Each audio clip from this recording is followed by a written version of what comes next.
dan dihantarkan ke tempat ini itu hanya karena kasih karunia Tuhan. Kami mengucap syukur Bapa di sorga atas kebaikan dan penyertaan Tuhan sepanjang hidup kami. Hari ini kami akan mendengarkan kebenaran firman-Mu. Biarlah roh Tuhan yang menemani hati dan pikiran kami, dan damai sejahtera daripada Tuhan itu yang mengawali hati dan pikiran kita. Dalam Kristus Yesus Tuhan kami. Amin. Shalom Bapak Ibu. Firman Tuhan yang menjadi renungan kita pada minggu ke-13 setelah Trinitatis dari Efesus pasal 6 ayat 10 sampai 20. Saya membaca di ayat 10, Bapak Ibu melanjutkan di ayat 11, demikian seterusnya secara responsoria. Efesus 6 ayat 10 sampai 20. Demikian firman Tuhan, perlengkapan rohani. Akhirnya hendaklah kamu kuat di dalam Tuhan, di dalam kekuatan kuasa-Nya. Kenakanlah seluruh perlengkapan senjata Allah, supaya kamu dapat bertahan melawan tipu muslihat iblis. Karena perjuangan kita bukanlah melawan darah dan daging, tetapi melawan pemerintah-pemerintah, melawan penguasa-penguasa, melawan kuasa-kuasa dunia yang gelap ini, melawan roh-roh jahat di langit. Sebab itu ambillah seluruh perlengkapan senjata Allah, supaya kamu dapat mengadakan perlawanan pada hari yang jahat itu, dan tetap berdiri sesudah kamu menyelesaikan segala sesuatu. Jadi berdirilah tegap, berikat pinggangkan kebenaran, dan berbaju jirahkan keadilan. Kakimu berkasutkan kerelaan untuk memberitakan Injil damai sejahtera. Dalam segala keadaan pergunakanlah perisai iman, sebab dengan perisai itu kamu akan dapat memadamkan semua panah api dari si jahat. Dan terimalah ketopong keselamatan dan pedang roh, yaitu firman Allah. Dengan segala doa dan permohonan, berdoalah setiap waktu di dalam roh, dan berjaga-jagalah di dalam doamu itu dengan permohonan yang tak putus-putusnya untuk semua orang kudus. Juga untuk aku, supaya kepadaku, jika aku membuka mulutku, dikaruniakan perkataan yang benar, agar dengan pengertian aku memberitakan rahasia Injil, yang kulayani sebagai utusan yang dipenjarakan. Berdoalah supaya dengan keberanian aku menyatakannya, sebagaimana seharusnya aku berbicara. Demikian firman Tuhan. Saudara-saudara, Bapak Ibu yang terkasih, hari ini kita diingatkan dengan bagaimana melengkapi hidup kita di dalam kerohanian. Berbicara tentang kerohanian, kita tidak perlu untuk kursus, dan kita tidak perlu mencari sekolah tinggi-tinggi untuk memperlengkapi kerohanian kita. Sama ketika kita mendengar khotbah kita pada minggu lalu, bahwa hikmat tidaklah kita peroleh di Universitas Indonesia ataupun yang lainnya, karena hikmat kita peroleh dari Allah. Yakobus 3 ayat 13 dan Yakobus 3 ayat 17. Karena sudah jelas di sana dikatakan bahwa hikmat itu datangnya dari atas. Proses hikmat berangkat juga memahami kita untuk berbicara tentang perlengkapan rohani. Karena rohani ini, Bapak Ibu terkasih, membutuhkan keseriusan dan kesetiaan. Kalau kita mau berbicara tentang rohani, kita berbicaralah dengan iman, bukan dengan logika. Kembali kepada epistel kita minggu yang lalu, ketika orang-orang Yahudi mempertanyakan, haruskah kita memakan tubuh Yesus? Haruskah kita membagi-bagikan tubuh Yesus? Itulah logika yang bicara menurut orang-orang Yahudi. Tapi perkataan Yesus mengatakan, akulah roti dan kehidupan. Engkau tidak akan lapar dan tidak akan haus. Apa yang dimaksud? Ketika kita sudah masuk ke dalam perjamuan kudus, kita sudah diperlengkapi dengan senjata-senjata rohani. Namun terkadang kita tidak memahami sampai di situ. Karena kita tidak bisa merenungkan itu, bahwa panggilan dalam perjamuan kudus adalah pengenalan kita. Karena perjamuan kudus adalah pengampunan dosa untuk memperkuat iman kita. Karena perjamuan kudus adalah melambangkan akan diri kita bersama-sama dengan Dia sebagai orang-orang yang telah dipercayakan untuk menjalani akan kehidupannya. Allah yang go dialak Batak, perjamuan kudus, apalagi dia akan namar sahid, lau mate namanya teh. Tohodo lau mate, dang namate dupe. Tolong dibuang dari logika kita. Ya. Karena perlengkapan rohani itu sudah kita peroleh.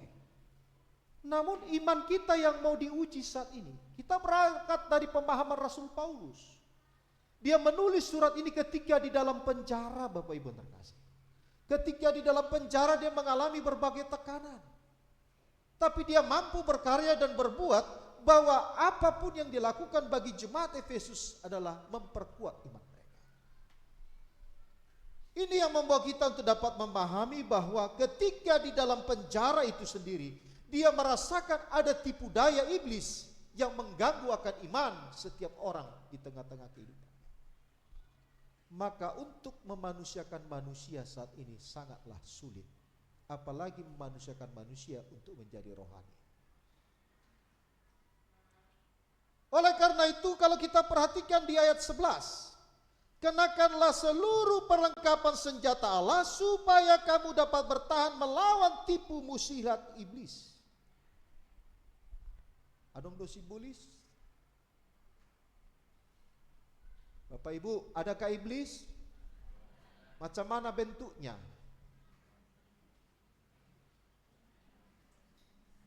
Patudu majo tuau. Bangkit dari kuburan, kemudian jalan. Rasul Paulus tidak berbicara iblis yang berjalan. Kita buka 1 Petrus 5 ayat 8. 1 Petrus 5 ayat 8. Siapa ingin membacanya silakan. 1 Petrus 5 ayat 8.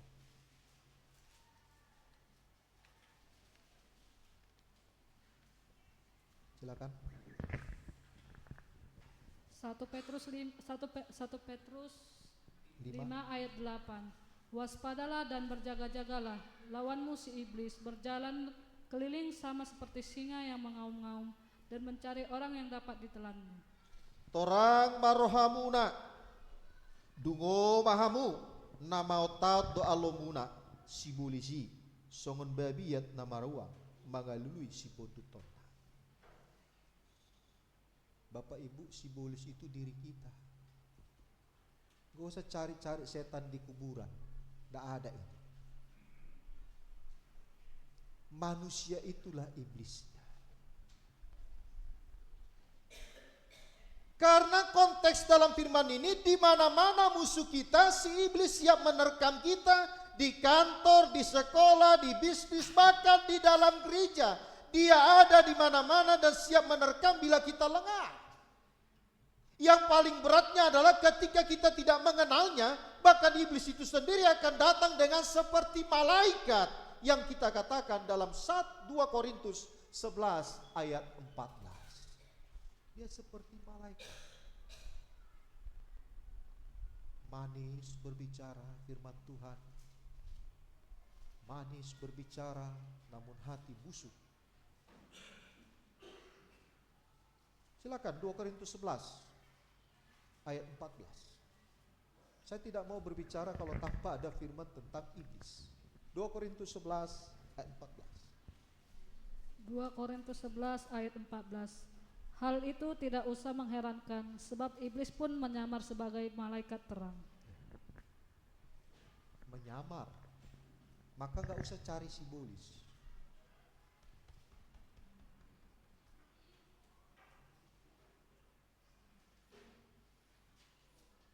Yang kedua, Yohanes 8 ayat 44.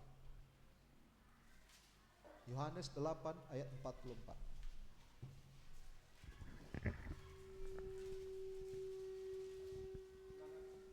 Yohanes 8 ayat 44.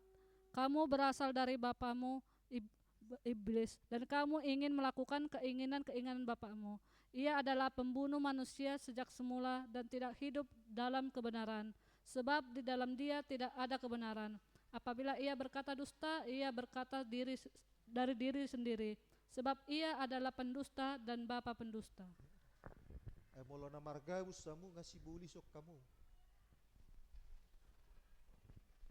Kalau sudah berdusta iblis kita itu nggak ada lagi. Itu pegang ayatnya, bukan saya yang mengatakan itu. Kan gampang sekarang menginang.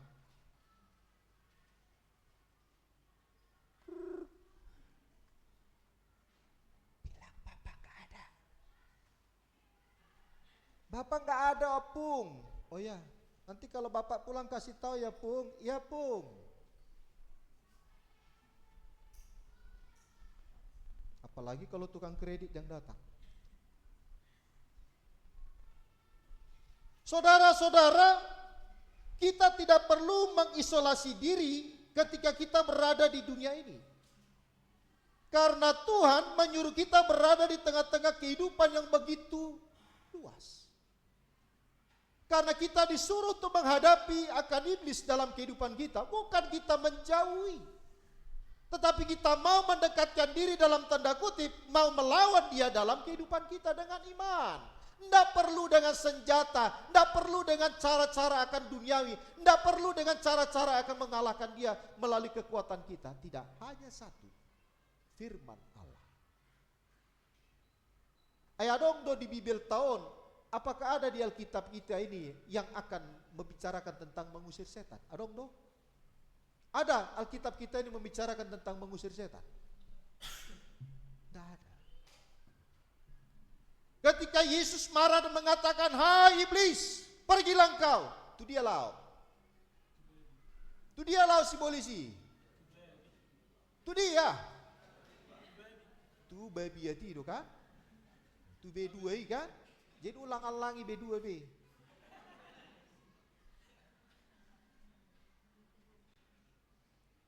Ini yang diperhadapkan Rasul Paulus terhadap jemaat Efesus, bahwa ketika kita berada di dunia ini, kita harus mampu untuk berkata-kata dan menyatakan kebenaran.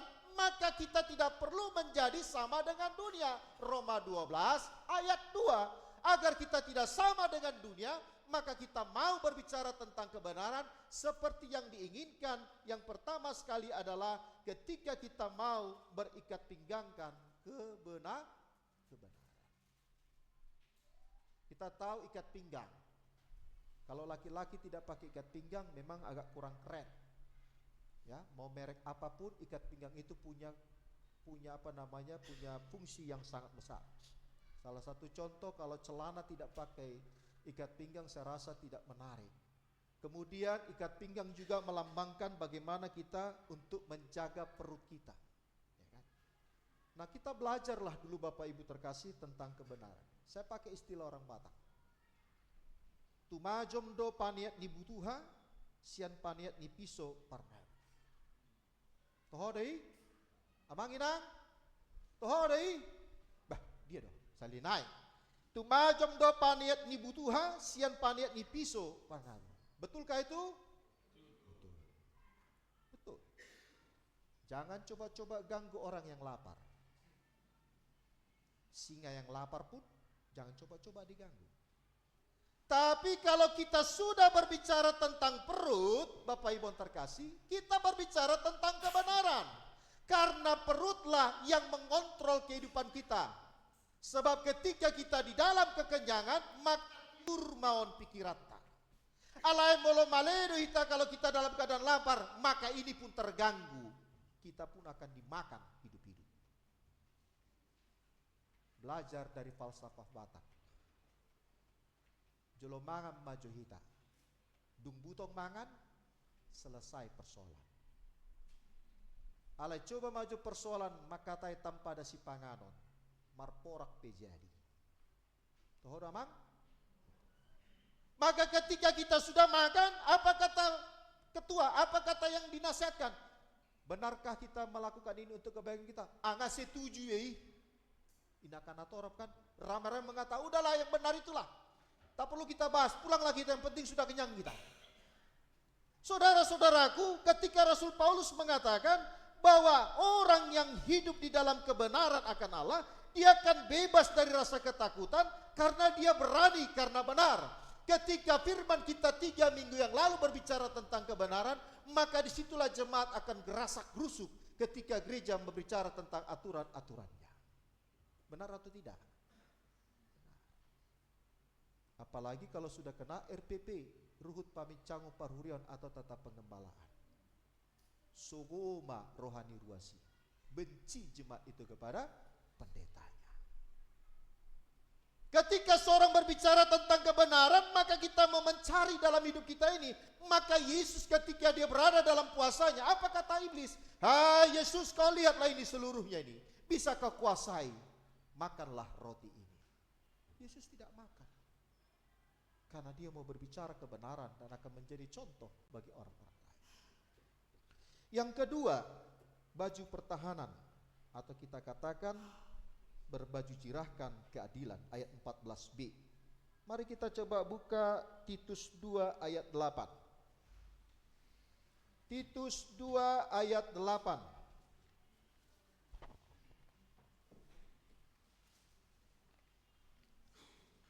Silakan.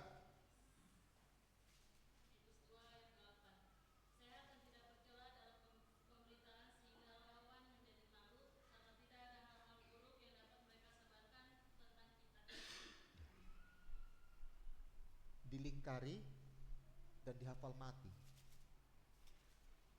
Karena itulah yang terjadi pada saat ini, hoax. Kalau kita sehat, orang pun akan segan.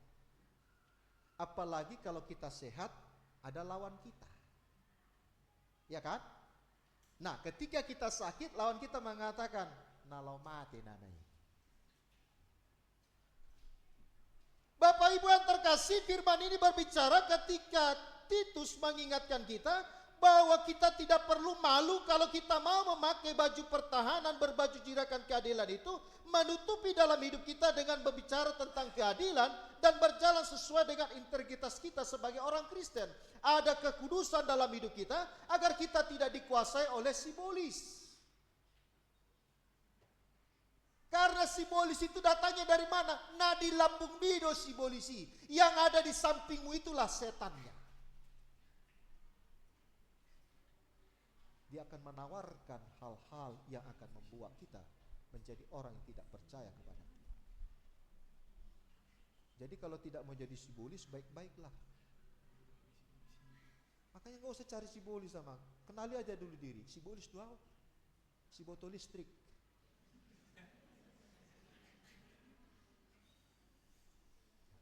Bapak Ibu yang terkasih, mari kita buka 2 Timotius 2 ayat 3.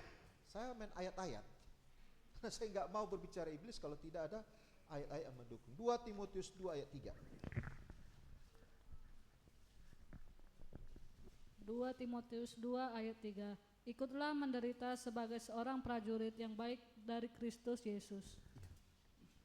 Kita dipersiapkan menjadi milisi, militan orang Kristen. Militia Kristi katanya. Menghadapi perang rohani kita saat ini. Agar kita bisa berbicara tentang baju pertahanan. Karena baju pertahanan itu perlu sebagai seorang prajurit. Maka prajurit zaman dulu selalu pakai baja di depan ketika mau ditusuk, tidak bisa. Zaman sekarang gak perlu. Modal tombol. Selesai. Habis. Gak perlu lagi turun semua prajurit, hanya main atas udara. Ada yang bisa menghancurkan Israel sampai sekarang? Jangan ganggu bangsaku, sekalipun bangsaku adalah kecil. Saudara-saudaraku, firman ini berbicara bagaimana ketika kita mau memakai hidup kita ini, kalau kita sehat, kalau kita dalam pikiran kita sehat dan hati jiwa kita sehat, maka tidak ada simbolis dalam hidup kita. Maka kita tidak akan bisa membicarakan orang lain. Kita tidak bisa berbicara ini dosa kering, ini dosa basah, ini dosa besar, ini dosa kecil. Selagi kita masih berkocek-kocek membicarakan orang lain dan melihat-lihat kesalahan orang lain, maka kita adalah bagian daripada simbolis itu. Maka Titus 2:8 sudah mengingatkan kita. Oke. 1 Yohanes 5 ayat 4. 1 Yohanes 5 ayat 4. Silakan. Dan Roma 10 ayat 4. 1 Yohanes 5 ayat 4 dan Roma 10 ayat 4. 1 Yohanes 5 ayat 4. Sebab semua yang lahir dari itu tidak berat. Sebab semua yang lahir dari Allah mengalahkan dunia. Inilah kemenangan yang mengalahkan dunia, iman kita. Iman. Udah, gak usah panjang-panjang. Iman kita lah yang mengalahkan semuanya. Hapor siautaido namanalu saluhut nasa parukilon dohot sude namasa digolutau. Wah, kena firman ini bagi kita mengenang ya. Nah, itu. Jadi Roma 10 ayat 4.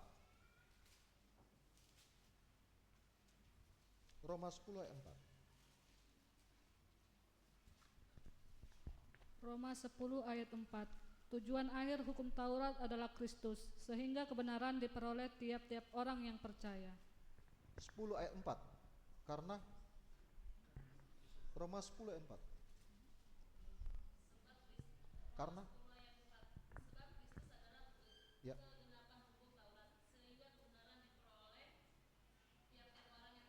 Iya, Bapak Ibu yang terkasih. Yang percaya. Percaya Amang Inang kalau sudah meninggal kita masuk ke surga? Percaya, Bang. Masih sanksi lagi yang setengah. Percaya kita masuk surga? Gak usah sanksi kita Inang. Sedangkan yang di samping Yesus mengatakan, aku percaya kepada engkau adalah anak Allah. Apa kata Yesus? Mulai hari ini engkau bersama aku di paradiso. Jadi kalau dibikin pun perjamuan kudus dalam keadaan sakit bukan mau mati.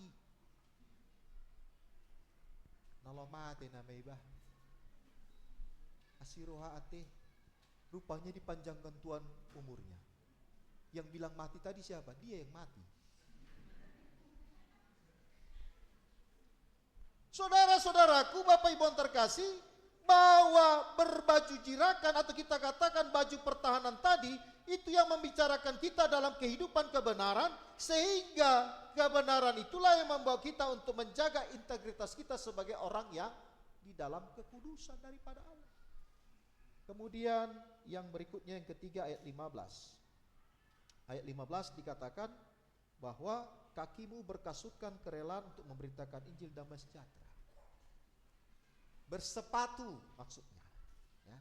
Mari kita buka Mazmur 119.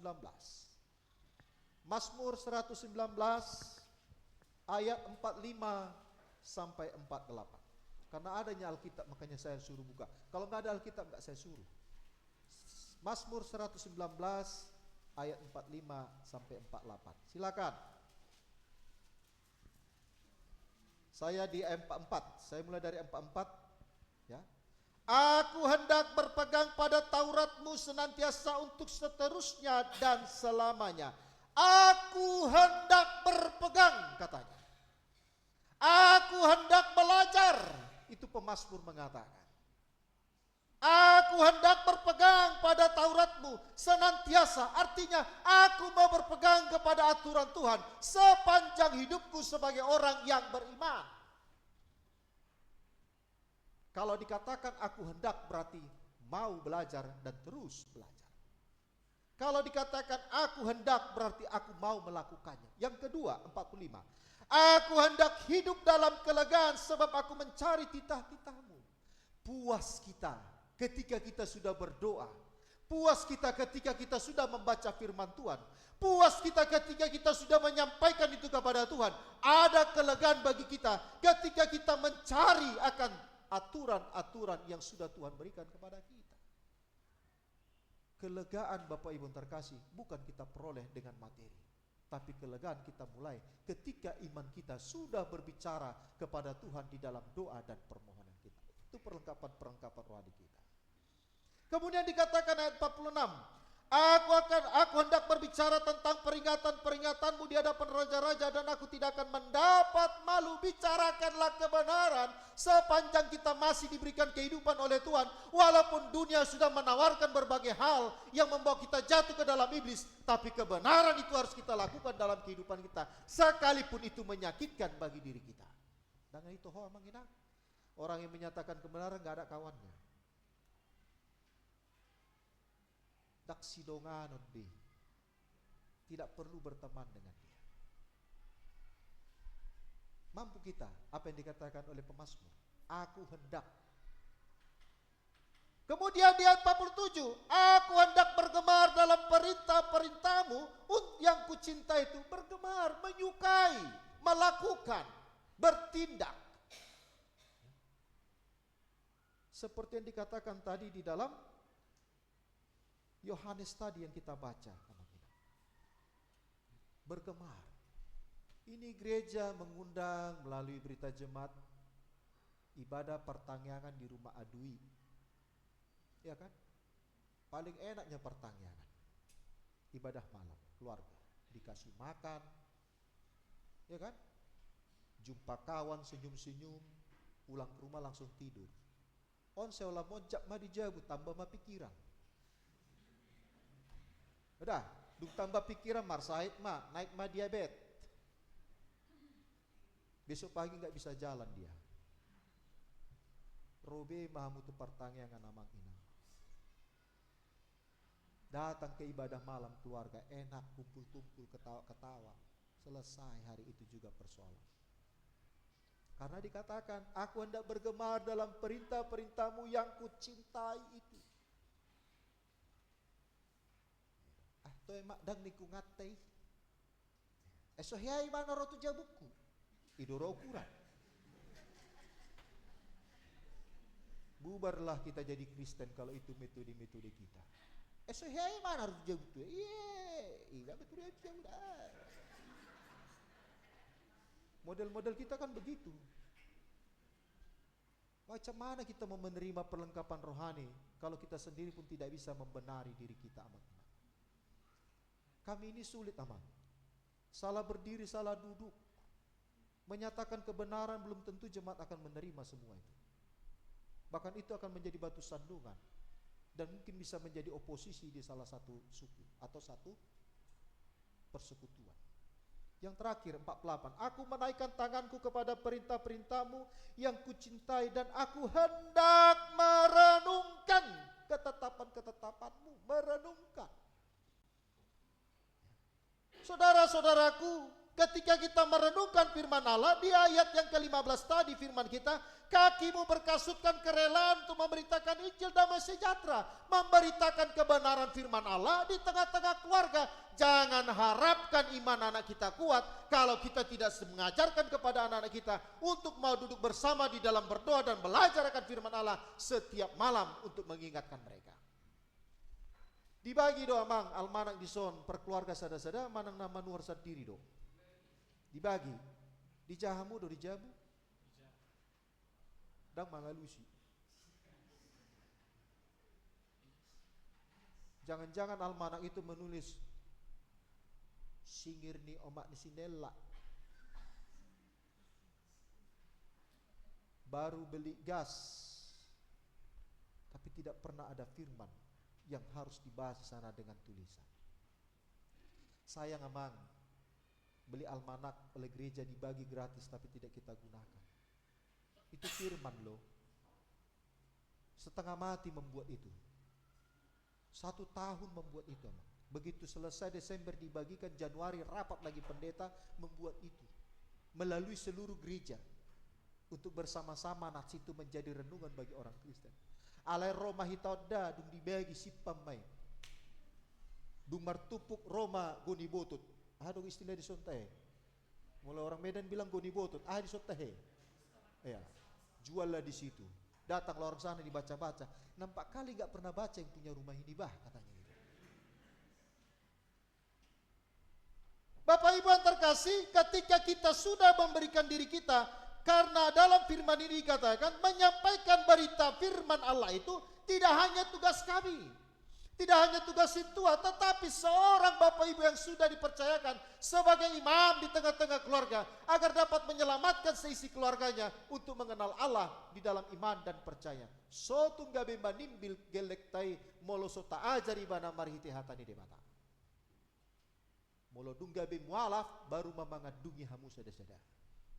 Jangan sampai tekankan firman itu sepanjang mereka masih bersama-sama dengan kita. Sekarang budaya orang Batak kan nggak ada lagi takut malu, nggak cocok cerai, tidak kan? Dan nggak serasi lagi kami mak, jadi cerai. Ya udahlah kalau itu sukamu, cari lagi yang lain lah kata mamaknya. Di dia do habatakoni hati. Perlu ada rasa malu kepada keluarga di sini, malu kepada keluarga di Bonapasogit. Malu kepada tetangga, lebih malu lagi kepada yang dipersatukan Allah, tidak boleh diceraikan oleh Roma tong panirang-nirangan. Bagaimana kita mau berbicara kelengkapan rohani, diri kita sendiri pun tidak bisa kita benahi, apalagi keluarga amat ini. Yang berikutnya di ayat 16, perisai iman. Bapak Ibu yang terkasih, ini perisai ini menangkis, ya. Artinya menangkis kenikmatan-kenikmatan dunia. Kita jangan terlalu hidup kepada hedonin. Sekarang kan serba GoFood, ya. Malas masak, GoFood. Datang mertua dan mangalopa ho parumain. Toy mak, mak inak. Gampang do sonari. Di hoina. Panggang do. Asata telepon. Wih, tayo di bagasan rohani si batuan ay amang sayang na yati. Neripu nang diday do lopa-lopa ni paruman na. Hape lopa-lopa ni halakad do diday inatay.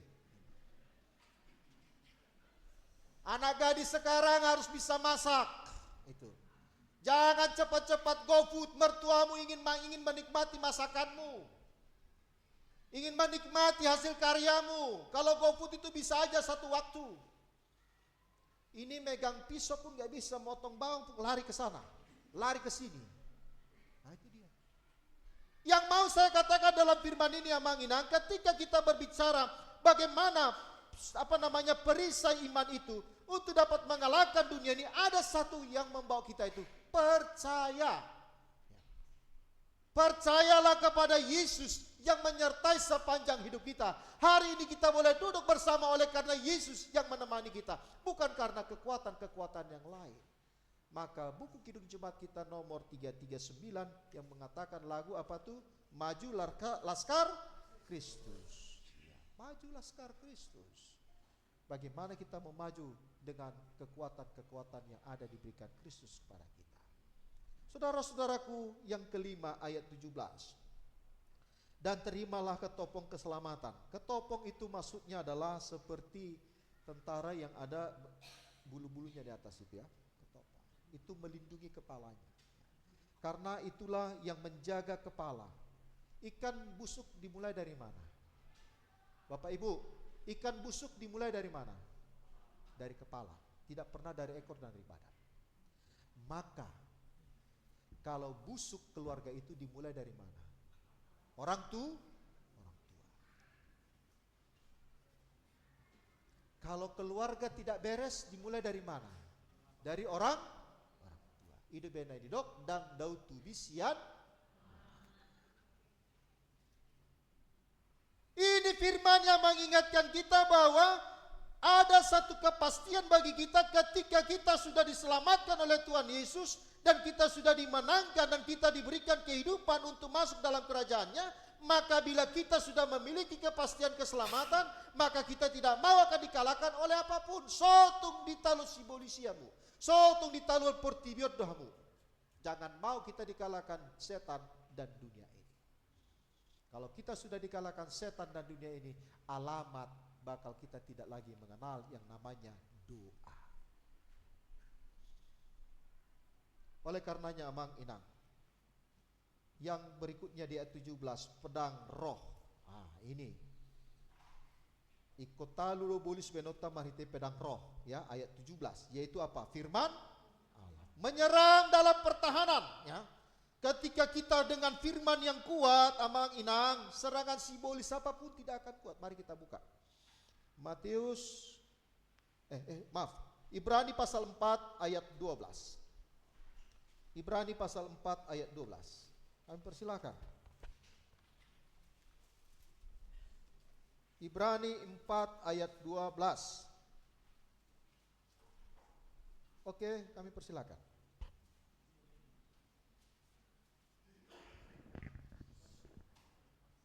Ibrani 4 ayat 12. Sebab firman Allah hidup dan kuat dan lebih tajam daripada pedang bermata dua manapun. Ia menusuk sangat dalam sampai memisahkan jiwa dan roh, sendi-sendi dan sumsum. Ia sanggup menilai pikiran dan niat hati kita. Ya. Ada satu cerita berbicara tentang firman. Ada tentara Jepang begitu kejamnya. Yang dihadapi adalah masyarakat setempat yang taat agama. Kemudian dia perintahkan anak buahnya, bunuh semua. Dia bunuh semua, dan setiap yang dibunuh itu kepalanya dipajang. Kemudian misionaris datang 2 orang menjumpai pimpinan Jepang ini. Dia katakan, yang kau perbuat itu adalah hal yang salah, sekalipun kita dalam keadaan perang. Apa kata jawab pemimpin Jepang ini? Tidak perlu kau khotbahkan aku. Ini hari juga kepalamu kupotong kepada si penginjil ini. Kemudian penginjil ini pulang. Gagal perasaannya, tapi dia tinggalkan Alkitab itu di meja. Ketika Alkitab itu tinggalkan meja, dia tidak mengatakan baca atau tidak. Dia tinggalkan. Baiklah kalau demikian, saya akan pulang ke daerah asal saya. Saya merasa gagal. Bapak Ibu terkasih, perwira ini membaca Alkitab itu. Dia baca setiap hari, dia baca setiap hari.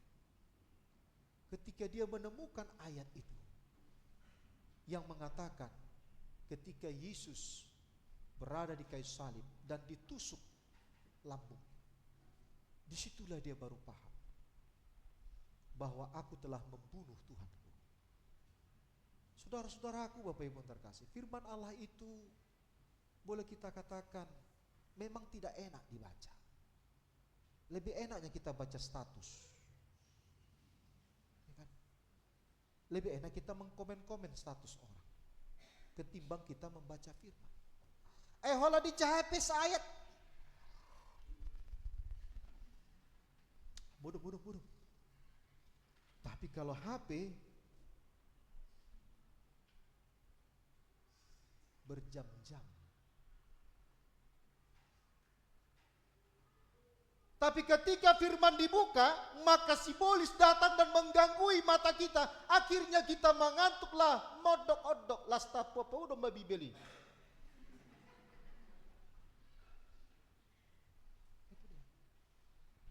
Maka firman Allah itu tajam bagai pedang bermata dua, karena firman itu mampu menyerang musuh, bahkan iblis, tetapi juga menyerang kita agar kita tetap dikalahkan, karena iblis selalu berada dalam diri kita, sehingga kita mau tunduk kepada kuasa firman Tuhan. Dan iblis tidak bisa dikalahkan dalam pidato, iblis tidak bisa dikalahkan dalam logika, iblis tidak bisa dikalahkan dengan retorika, iblis tidak bisa dikalahkan dengan uti-utian. Tapi iblis bisa dikalahkan dengan apa? Firman. Tidak perlu kita kalahkan iblis dengan garam. Bikin garam depan pintu, biar jangan datang setan. Bikin ada osang ni panangga gatung di pintu. Masih saya ingat itu. Bikin rahangnya B2 itu gantung di jendela. Asal orang masuk agak ututia. Kolot. Zaman sudah canggih. Tanamkanlah firman itu kepada anak-anak kita, sehingga itu menjadi senapan bagi dia. Ketika orang Kristen yang tanpa firman Tuhan adalah ibarat prajurit tanpa pedang atau senapan. Karena ketika kita belajar akan firman Tuhan dan belajar akan kebenarannya, maka disitulah kita mempunyai simpanan peluru firman itu yang akan mengalahkan iblis itu sepanjang hidup kita. Maka Maka saya katakan, kadang-kadang kita ini bisa menjadi iblis satu saat. Kadang-kadang kita bisa menjadi buas satu saat terhadap sesama. Maka itulah firman yang mengontrol hidup kita. Kita buka dulu buku ND 487. Maaf, silakan buka internetnya dulu, 487. Kita nyanyikan 2 ayat ya Mang ya, kita tolong Mang ya. 487. Ya silakanlah buka dulu. Saya enggak marah karena enggak ada di slide kita. Ada di slide, bisa dicari. 487, 2 ayat ya. Buku ND 487.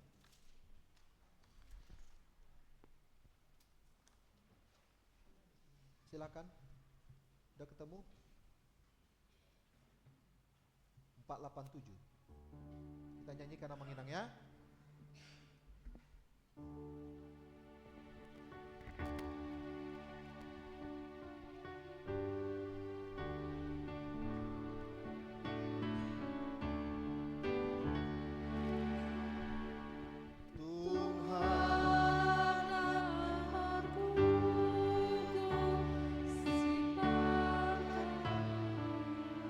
Stop, Jom.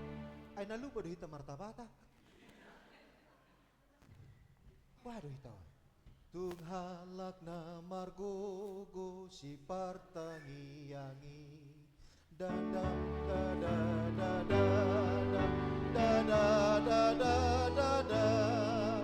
dada dada dada dada dada dada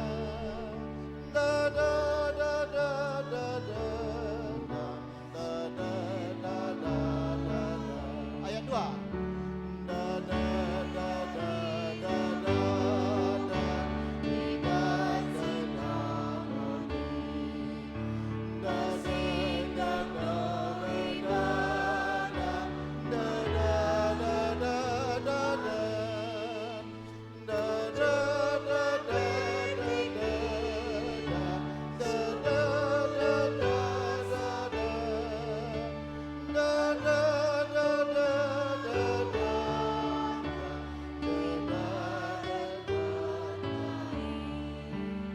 Tunghalak na pargogo si parta iya martanya.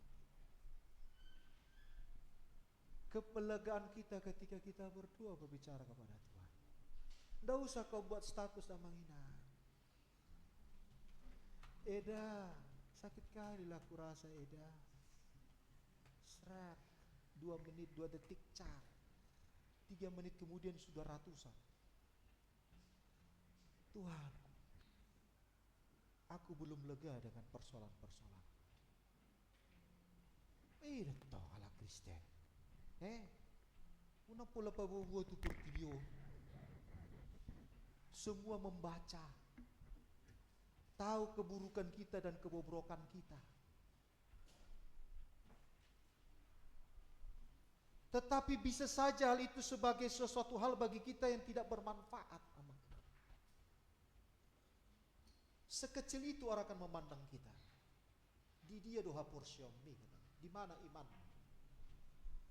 Tunghalak si pargogoido si partangyang tunghalak namar gogo. Orang yang kuat dalam berdoa tidak akan dikalahkan oleh siapapun. Orang yang sering berdoa akan menerima yang namanya suatu keselamatan, dan itu akan membawa dia dalam mengalahkan segala kehidupannya dan mengalahkan akan hal-hal yang akan menghancurkannya. Maka 1 Tesalonika 5:17 mengatakan, tetaplah berdoa sepanjang hidup kita. Nafas orang Kristen adalah berdoa. Itu dia. Tidak ada yang lain. Tak perlu tunggu pendeta mendoakan kita. Kita sendiri pun bisa mendoakan kita. Amin. Napola rohami lo manangnya kok kamu dah. Merugi behamu manjuhami lo manangnya kok. Serang sodong hapor syamuna. Maka ketika ibadah malam di rumah tangga dibuka, menghadirkan Allah dalam rumah kita dan menghadirkan orang-orang yang mendoakan kita di dalam rumah tangga kita. Banyak orang datang ke rumah kita, dia mendoakan kita, rumah kita menjadi rumah akan firman Allah. Unang majo mang padita nami, nang boy baynon nami manang sih. Anong bailaw? Tolak pertanyaan ala ni Sipangan. Masih ada juga di Jakarta ini. Betty juga rupanya dengan di Sumatera. Masih ada loh. Nggak bisa lama repot geser-geser kursi.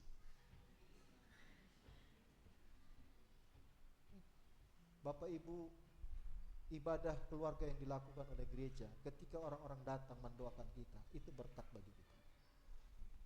Ya. Orang lain datang ke rumah kita mendoakan kita, Amang, itu berkat loh.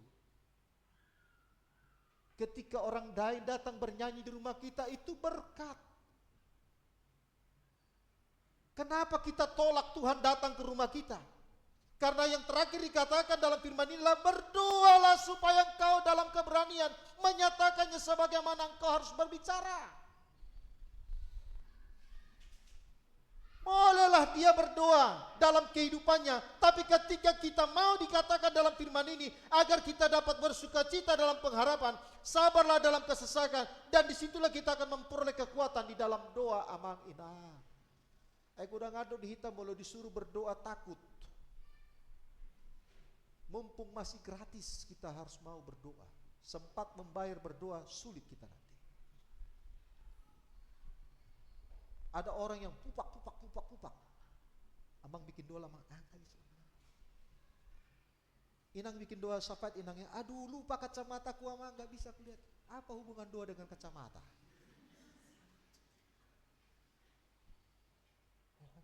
Amang inang, hanya satunya yang menjadi orang Kristen ini, iman dan berdoa, selesai. Hanya dituntut bagi kita itu. Alai maul deh kita taulah. Sangat sulit kita mengerjakan. Karena apa? Karena kita ini apa? Jigil, jogal, jeng-jeng, arobe. Semualah di situ. Sama seperti ketika Musa mengeluarkan bangsa Israel. Apa kata Yesus? Akulah roti kehidupan itu. Tidak akan merasa lapar dan haus. Apa kata orang-orang Yahudi? Bukan kau yang memberikan kami makan, Musa yang memberi kami makan ketika kami keluar dari tanah Mesir. Apa kata Yesus? Opungmu sudah mati, tidak ada roti kekekalan, kehidupan kekal mereka terima. Akulah roti kekekalan itu. Barulah mereka diam. Jangan seperti itu kita amalkan.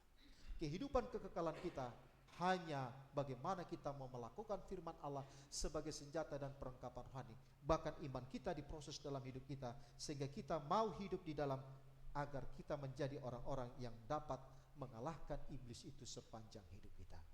Firman ini mengingatkan kita bahwa kita berdoa, melakukan apa yang sudah Tuhan perintahkan. Aku hendak bergemar, aku hendak melakukannya, aku hendak seturut dengan dia, aku hendak melakukan akan perintah-perintahnya. Itu yang disarankan bagi kita, sehingga kita akan memperoleh kehidupan dan keselamatan yang daripada Tuhan. Selamat untuk melakukan firman ini Bapak Ibu terkasih, karena firman ini mengajarkan kita bahwa kita harus hidup di dalam roh yang daripada Tuhan. Dengan banyak-banyaklah kita berdoa dan membaca firman, sehingga iblis itu tidak akan datang mengganggu kita. Amin. Kita berdoa. Terima kasih Bapa di sorga atas firman-Mu yang mengingatkan kami ya Tuhan. Sekalipun kami adalah orang-orang Kristen, tapi kami selalu dikalahkan oleh dunia. Terkadang kami lupa berdoa, bahkan tidak mau berdoa. Bahkan kami sendiri tidak mau menyerahkan hidup kami ke dalam tangan pengasihan. Hari ini kami diingatkan, berbagai alat perlengkapan rohani yang harus kami pakai. Satu kata kunci yang kami terima adalah ketika kami punya iman dan berdoa, itu akan dapat mengalahkan segala sesuatunya. Karena iblis datang setiap saat dan setiap detik dalam kehidupan kami. Berkati kami semua ya Tuhan, roh-Mu yang mengajari kami. Amin.